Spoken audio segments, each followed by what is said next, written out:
Hello, good evening. Uh, this video with regard to the monthly compilation of the current affairs of June month. This is the last session of this compilation with regard to the articles of the polity. Let's go and discuss one by one. After this updation, I will update the total complete playlist. This is with regard to the polity. The first article is deals with the sedition, which was recently in hype due to the various issues. Sorry, sedition. Just a minute. Recently, this was so in news because of different cases and different controversies involving with this topic. Why is this was in news? Because recently Supreme Court has quashed a sedition case filed against a journalist. This journalist criticized the government's handling of the COVID-19. For the criticizing on the government's handling situation, a sedition case has been filed upon this journalist. By this case, the Supreme Court responded that by quashing the case, it also said that every journalist is entitled to protection of that judgment of the sedition. And coming to the section 124 about the sedition law, from where it comes and all these things. When we see the history of the sedition law, section 124A of the Indian Penal Code talks about the sedition as a punishable with imprisonment ranging from 3 years to lifetime imprisonment, and including a fine or both of the fine and the imprisonment. Anything may include based on the decision of the court. And coming to the sedition law, it was introduced by the British in 1870 itself and dropped from the constitution in 1948. From 1870 to 1948, it is in the constitution. Now it has been eliminated from the constitution on November 26, 1949 by involving an article 19 clause 1A, which gives absolute freedom of speech and expression. But it, however, remains in the Indian Penal Code under the section 124A, apart from removing the constitution. After that, 1951, Jawaharlal Nehru brought the first amendment to the constitution, in which he limited the freedom under article clause 19(1)(a), enacted article 19 clause 2. What article 19 clause 2 says means, article 19 clause 2 acts as a restriction on the article 19 clause 1A. What is this all about? Means article 19 clause 1A is generally freedom of speech and expression. Article 19 clause 2 is a restriction on the freedom of speech and expression. That's all. This is the amendment of the first constitution, somewhat include. And it is empowered to the state to put the curbs in form of reasonable restrictions on the right to free speech. According to Article 19 clause 2, Article 19 clause 2 empowers the state to put reasonable restrictions on the freedom of speech. In its judgment under the Kedarnath case of 1962, a constitutional bench of the Supreme Court has upheld the validity of the sedition law in 1962. The bench held that Article 124 Clause A only penalizes words that reveal intent to the tendency that disturb law and order or that seem to incite the violation. It says that under section 124A, it penalizes for the person who uses the words to disturb the law and order and seem to incite by this violence. This is the definition given by the judgment. The definition has been taken as precedent for all matters pertaining to the section 124A ever since this judgment has been classed. That means first ever in this judgment, the definition of the sedition law has been defined. And according to the National Crime Record Bureau data uploaded on its website, cases of the sedition under the stringent UAPA Act, that is Unlawful Activities Prevention Act, showed in 2019 a very increasing rise. But apart from this 100% cases, only 3% of the sedition cases are resulting in the convictions. That means remaining 97% cases are misused by using false interpretations by the police and all these things imposed on the wrong persons. And section 1, this also we discussed, section 124A of the IPC penalizes sedition, either imprisonment ranging from 3 years to the lifetime or fine or both. And this is the thing we also discussed, reasonable restrictions on the freedom of speech under Article 19 Clause 2 include those activities. Article 19 Clause 2, according to Article 19 Clause 2, sedition include through words or writing, not only words but also writing, that are determined to disrupt the state's tranquility and drive misguided individuals to subvert the government activities. This is the definition provided by the Article 19 Clause 2. And for an act to constitute a sedition, it is done with an intent to cause the disorder or disturbance of the public violence, or law by resort to the violence must incite the violence. That means a thing that is said to be sedition, it must intended to do with an intention to cause the disturbance and violence to the public order, and it also involves some sort of violence, must involve some sort of violence, not only public disturbance, it must involve violence also. And according to 1962 Supreme Court judgment, that is Kedarnath versus State of Bihar, we also discussed about this. Word actions critical of government which shun the violence. Sorry. According to this definition, there is an exception.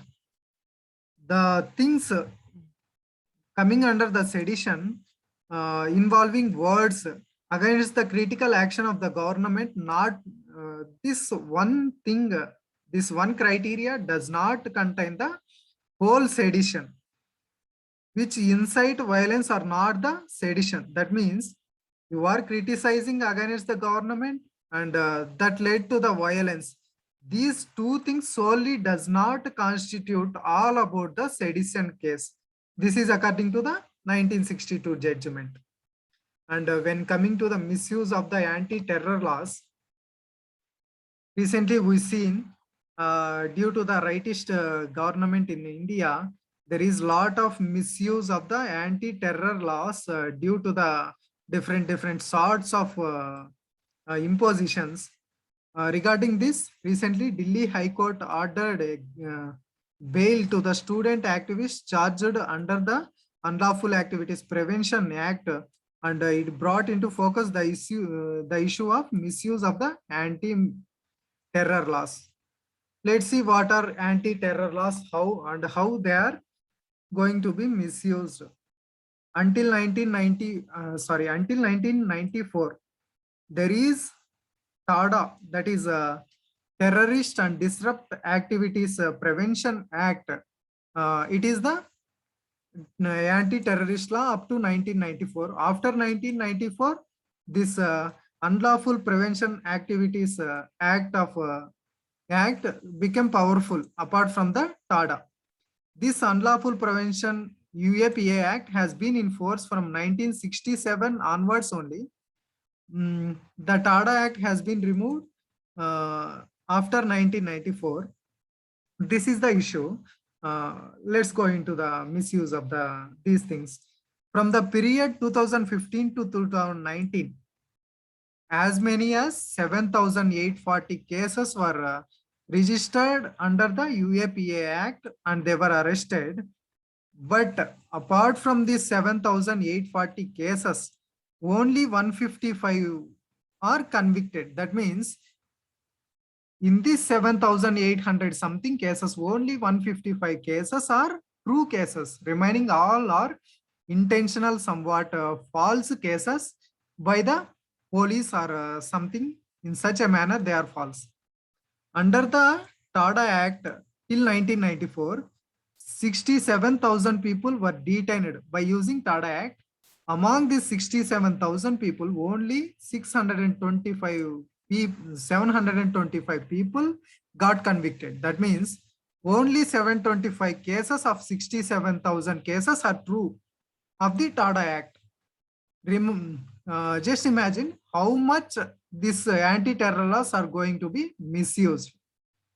And in the Kartar Singh case 1994, Supreme Court observed that in many of the cases, the prosecution has unjustifiably invoked the provisions of the TADA Act. In many cases, this TADA Act is unjustifiably imposed on the persons. It also added that an invocation of the TADA was nothing but sheer misuse and abuse of the act by the police, said in this judgment only. And when coming to the definition of the terrorism, there is no universal definition for the terrorism till now in India or at the international level. This is the major problem for the misuse of this law. Neither TADA or UAPA does not define any crucial terms including terror or terrorism. That is the major problem in India. And section 15 of the UAPA Act merely defines a terrorist act in wide and vague words as any act with intent to threaten or likely to threaten the unity, integrity, security and the sovereignty of India with an intent to strike terror or likely to strike terror in the people. That means any act that is going to threaten the unity, integrity, security and the sovereignty of India with having the intention to cause terror in the people. This is the intention of the definition of terrorism according to the UAPA. In the Yaqub Abdul Razak Meenan case of 2013, Supreme Court held that terrorist acts range from threats to actual assassinations, kidnappings, airline hijacking, car bombings, explosions, and mailing of the dangerous materials and by use of the biological, chemical, and nuclear weapons. This is the some of the broader inclusion given in the Yaqub Abdul Razak Meenan case of 2013 by the Supreme Court involving different assassinations, kidnappings, airline hijacking, car bombings, and different explosions, and mailing of dangerous materials, and use of different weapons involving chemical, biological, and nuclear weapons. This is the inclusions of this case, terrorist activities. In the Hitendra Vishnu Thakur 1994 case, Supreme Court defined terrorism as use of violence for the purpose. Its most important result is not merely the physical or mental damage of the victim, but a prolonged psychological effect it produces on the society as a whole. What in 1994 Hitendra Vishnu Thakur case, Supreme Court held that with this violence of the terrorist activity, it not only damages the physical and mental damage of the victim, it also lead to the psychological effect on the society as a whole. This is the thing in this case. And in Kartar Singh 1994 case, Supreme Court held that a mere disturbance to the public order disturbs even the tempo of a life of community of any particular locality is not a terrorist act. That means in the Kartar Singh case, what Supreme Court held that if any activity that disturbs the tempo of a particular community or a particular locality, it is not a terrorist act. it said in this case. That means when you are going to threaten a community or particular locality by using some activities, it is not a terrorist activity. It said in the Kartar Singh case. These all things are used for writing of the mains answers. These are not at all asked in the prelims. And in PUCL judgment 2003, Supreme Court included with its meaning among the other things as a raging of constitutional principles that we hold dear and tearing apart of the secular fabric and the promotion of the prejudice and bigotry. What's this saying?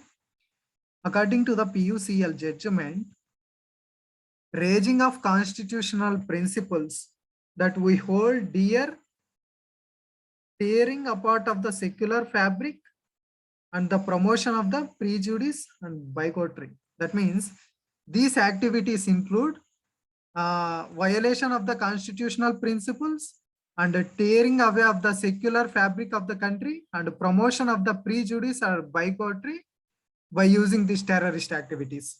According to the this so-called famous CAA protest case, Delhi High Court said that since the definition of the terrorist act in the UAPA is wide, somewhat vague, it cannot casually apply to ordinary conventional crimes. This was said in the Delhi High Court case of this CAA case, that is the Citizenship Amendment Act. The Delhi High Court said that an act of the accused must reflect the essential character of the terrorism. By using some simple sort of things, you cannot classify the case as a terrorist. According to Ram Manohar Lohia case of 1966, Supreme Court explained the distinction between law and order and public order and security of a state in a clear way. Let's come to this picture and see this. When we see the whole law and order,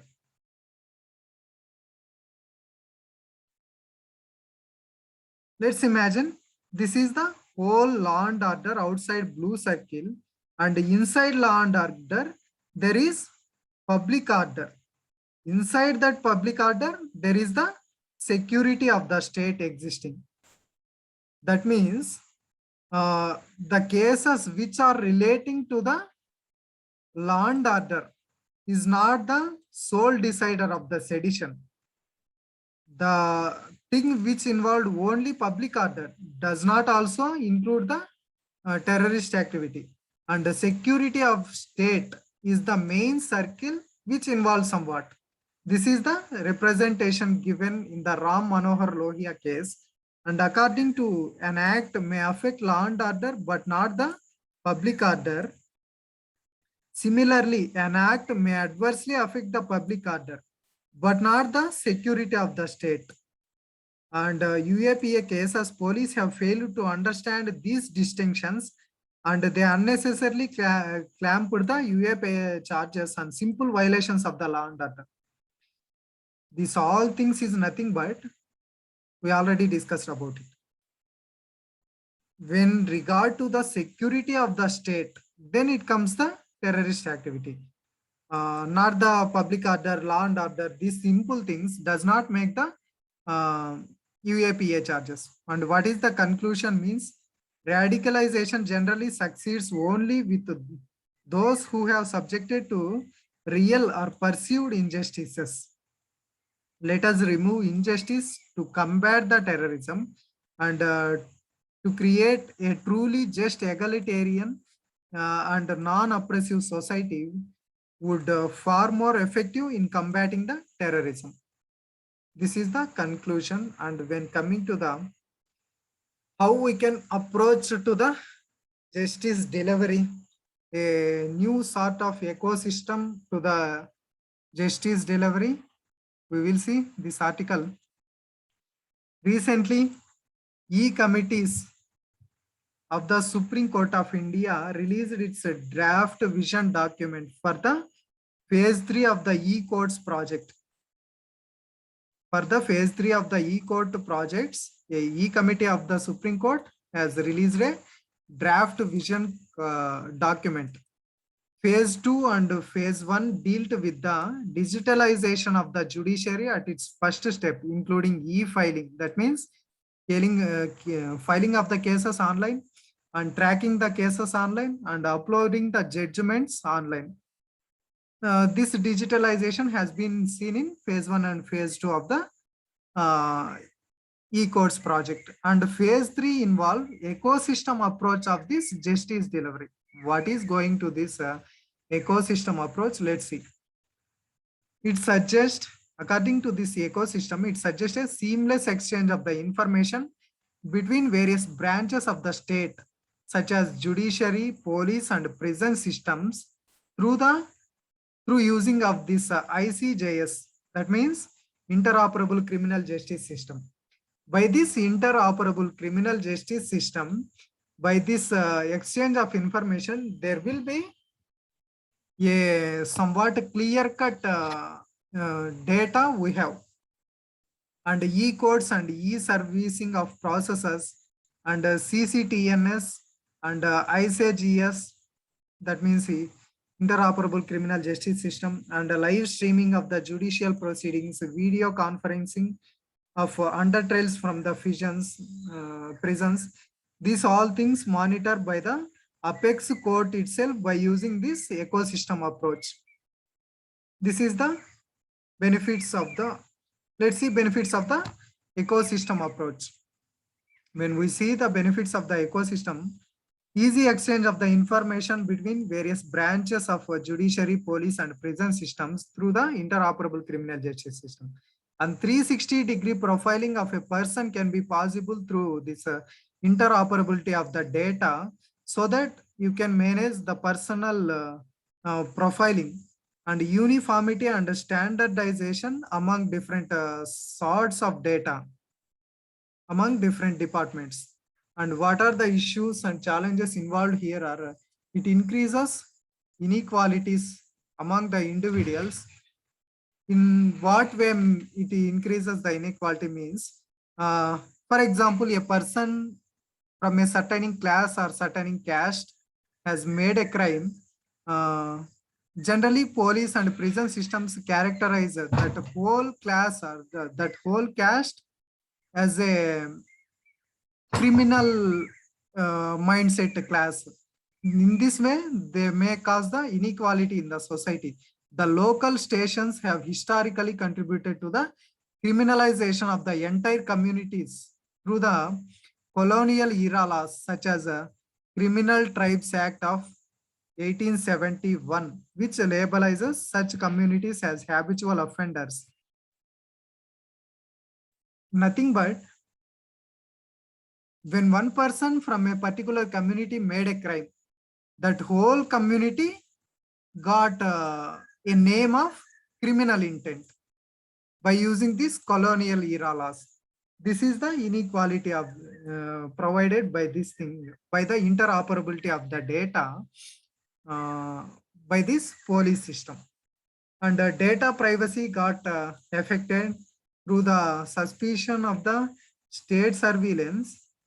Some cyber security risks also there, which lead to the legal matters. Sharing the personal and confidential data gets misused in this manner.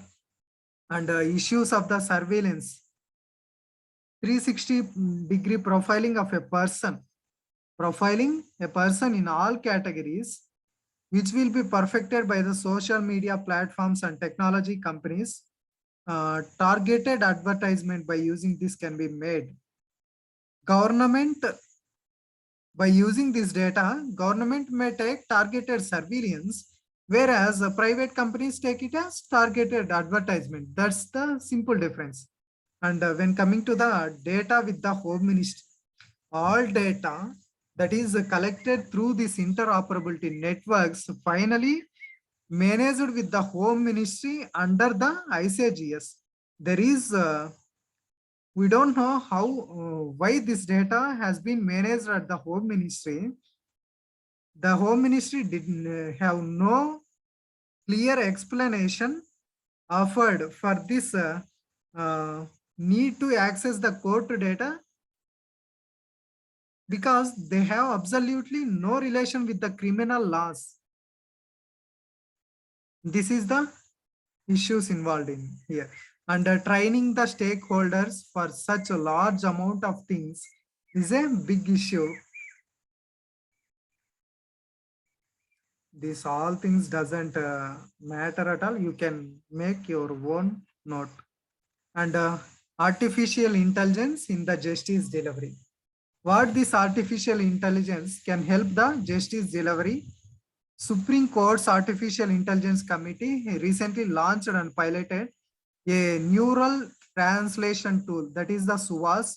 Apart from this, a court administration tool, that is the SUPES. These two tools has been launched by the Supreme Court Artificial Intelligence Committee.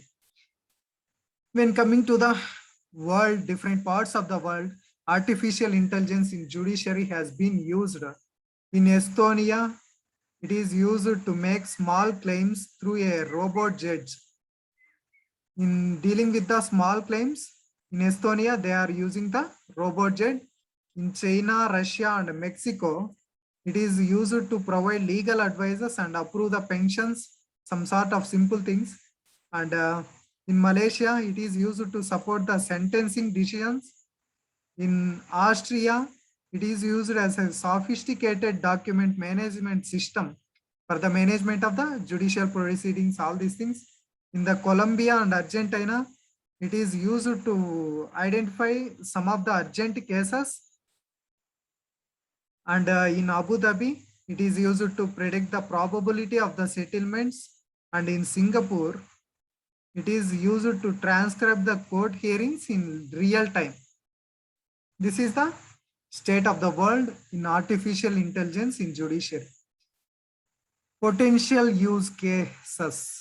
It will increase the administrative efficiency by different types of task specific and narrowly tailored algorithms.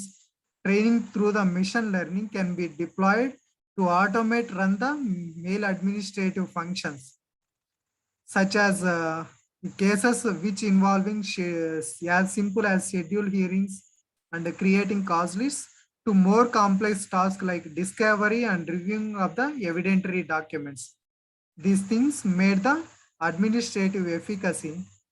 Apart from this, other procedural tasks which can benefit the use of the artificial intelligence, which involve interventions at the level of smart e-filing and intelligent filtering and prioritization of the cases and notification, and for the tracking of the cases. All these things, we can use this artificial intelligence for the augmenting decision-making process. That means fast decision-making process, this artificial intelligence can be used.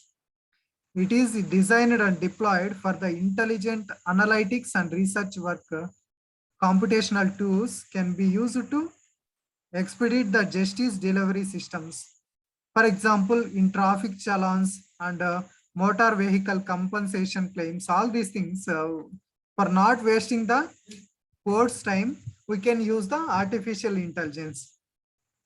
And the use of the legal robotics across sectors like insurance, banking, and e-commerce for deciding some simple sort of adjudicating mechanisms, and interactive interfaces and dynamic repositories of different frequently asked questions, which augment the public understanding of the laws. In all these cases, we can enhance the use of this artificial intelligence. And coming to the challenges for this use of artificial intelligence, transparency under threat and explainability will lose when coming to the conventional judicial proceedings. Potential data and design biases may be seen, which perpetuate social inequalities among the people by using different designs of the making of the algorithms of the artificial intelligence. There is need to preserve human judgment and autonomy of the judges. It is under threat by using this. There is a risk of law stagnating, become immune to necessary revisions and evolution, leading to a value lock-in. And there is a core constitutional role of judiciary, and check and balance against the executive and the legislature can potentially undergo a significant alteration by using this AI-centric judicial system. By using this AI-centric judicial system, an alteration can be seen which involve the judicial review under threat. And these challenges can warrant a nuanced discussion how and where this artificial intelligence feasible and aligned with the constitutional and judicial values while being deployed. And what is the way forward means? Adopting a governing character to safeguard due process and constitutional rights, which conducting extensive stakeholder consultations to ensure the transparency and confidence of the legal fraternity, and promoting research on the governance and planning for capacity building under threat. In order to enable its integration, there is a need to provide operational support, which can be done through expansion of the Supreme Court Artificial Intelligence Committee and open accessibility of the data sets and harnessing private sector innovation in this manner by using this artificial intelligence. And a roadmap has to be implemented in order to AI deployment in India in a phase-wise manner through generational innovation. We see in the starting itself, first generation of AI pilots oriented towards increasing the administrative efficiency. Learnings can feed these learnings can feed into the second generation of the tools, which can mainly towards the targeting decision-making process and introducing the feedback loops and impact the evolution of the frameworks. And this can help the technology evolve and increase the broader discourse on the governance on the artificial intelligence. And these are the articles with respect to the polity. That's all for the monthly reviews of June. We are completed all things of monthly reviews. Thank you.